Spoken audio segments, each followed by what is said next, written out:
আসসালামু আলাইকুম বন্ধুরা, আপনারা দেখছেন বড়লোক বাড়ির ছোট বউ গল্পের ১৩৩তম এপিসোড। ভিডিওটি শুরু করার আগে একটি লাইক এবং শেয়ার দিন, আর চ্যানেলটি সাবস্ক্রাইব করতে ভুলবেন না। তাহলে চলুন শুরু করা যাক।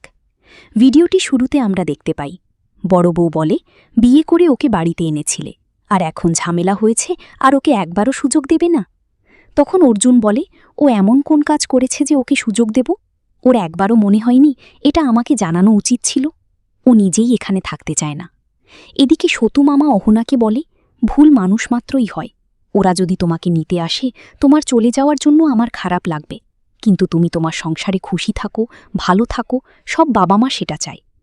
অহনা বলে, ওখানে যদি সুখশান্তি হতো তাহলে আমি আজ এখানে আসতাম। আমি ওদেরকে নিজের ভেবেছি, কিন্তু আমার স্বামী আমাকে পর করে দিয়েছে। এদিকে অর্জুন তার মাকে বলে, মা, তুমি তো ওকে সবসময় আদর দিয়ে মাথায় তুলেছ, তাহলে ওই রকম কেন করল? তখন তার মা বলে, এটা আমার কপাল। তখন অর্জুনের পিসি বলে, এটা কপাল না বৌদি, এটা তোমার ভুল। তুমি ওই মেয়েকে কোনো নিয়ম অনুশাসন শেখাওনি। অর্জুন বলে, কি তোমার বলছো ওকে একবার সুযোগ দেওয়া উচিত? তাহলে আমি সুযোগ দেব, কিন্তু ও নিজে আসবে, আমি ওকে আনতে যাব না। ও কোনোদিনও আমাকে বোঝার চেষ্টা করেনি। আমি এতদিন ধরে যা বলেছি ও ঠিক তার উল্টো করেছে। বড় বউ বলে, ও ওরকমই, ও যা করে সবার জন্য সমান করে। মিলি বলে, আমি ওকে বেশি দিন চিনি না, তবে আমার শ্বশুরবাড়ি থেকে ওন আমাকে নিয়ে এসেছে। আমি আজকে এখানে দাঁড়িয়ে আছি শুধুমাত্র ওর জন্য। আমি দ্বিতীয়বার বাঁচার সুযোগ পেয়েছি। মাঝে মাঝে ও অনেক বেশি বলে ফেলে, কিন্তু ও মিথ্যে তো বলে না। ওর কথায় এত সত্যি থাকি, কিন্তু মানুষ সেটা সহ্য করতে পারে না। এদিকে অহনা সতু মামাকে বলে যে মানুষ আমাকে বোঝে না, কোনো দিনও নিজের জন্য প্রতিবাদ করতে পারে না। আমি সবার হয়ে প্রতিবাদ করেছি। কোনোদিন আমি যদি প্রতিবাদ করি তাহলে আমার কি হবে? সেদিন দিদিভাইকে অনেক কথা শোনাচ্ছিল, আমি সহ্য করতে পারিনি, তাই পাড়ার লোকজনদের কিছু কথা শুনিয়েছি। তাই ওরা আমাকে বলেছে তাদের কাছে ক্ষমা চাইতে, কিন্তু আমি তো কোনো ভুল করিনি, ক্ষমা কেন চাইব? সেই জন্য আমার শুধু এখন একটাই লক্ষ্য, একটা চাকরি পাওয়া।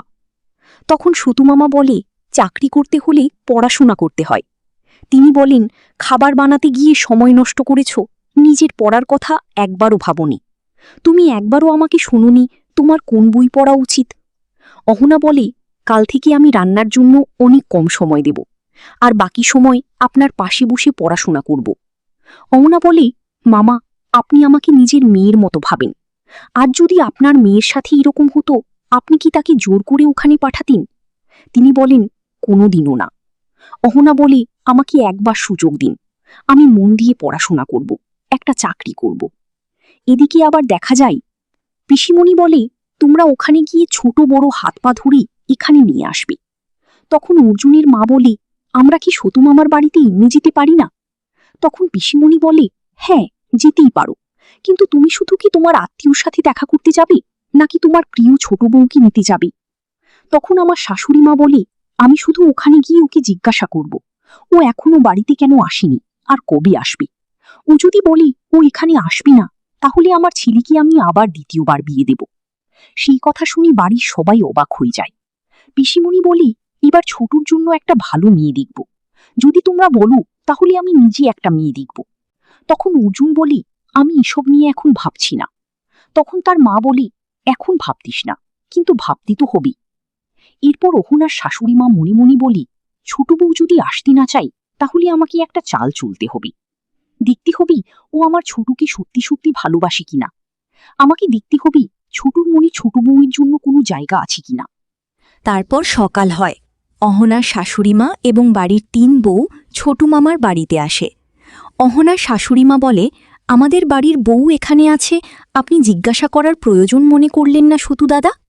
বড় বউ বলে, অহনা, তুই আমাদেরকে এভাবে কি করে ভুলে গেলি?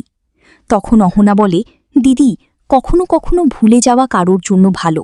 তোমরা তো তোমাদের জীবনে খুশি, তোমাদের জীবনে আমার কি প্রয়োজন? মেজ বউ এবং মিতা বলে, অহনা, আমরা তোকে কোনোদিন ভুলতে পারব না, সেজন্য তোকে নিতে এসেছি অহনা। তখন তার শাশুড়িমা বলে, তোমরা ওকে নিয়ে গিয়ে কোথায় রাখবে? আমার বাড়িতে ওর জন্য কোনো জায়গা নেই। অহনা বলে, এই কথা শুনে আমার কোনো অসুবিধা হয়নি, বা এটা তো হওয়ারই ছিল। অহনার শাশুড়িমা বলে, এখানে তুই কতদিন থাকার কথা ভেবেছিস? তখন সতু মামা বলে, সারা জীবন থাকবে, যতদিন আমি বেঁচে আছি ততদিন থাকবে। চাকরির জন্য মন দিয়ে পড়াশোনা করবে, আমার মনে হয় খুব তাড়াতাড়ি ও একটা ভালো চাকরি পাবে। অহনার শাশুড়িমা বলে, ও তো এটাই চেয়েছিল, বিয়ে করার জন্য কত মিথ্যে বলেছে। তখন অহনা বলে, আমি আপনার ছেলেকে সব সত্যি বলেছিলাম, ও সব জানত। অহনা বলে, আমি আপনাদের ভালো চেয়েছি, মূর্তি বানানোর জন্য জোর জবস্তি করিনি। যদি আপনাদের ইচ্ছা না থাকতো আপনারা বানাতেন না। এরপর অহনা বলে, এই মুহূর্তে বিক্রি করে কিছু পয়সা পেয়েছি। আমাদের এখানে একটা দোকান আছে, সেখানে মায়ের বানানো মূর্তি ওদের খুব পছন্দ হয়েছে, তাই সব মূর্তি নিয়ে নিয়েছে।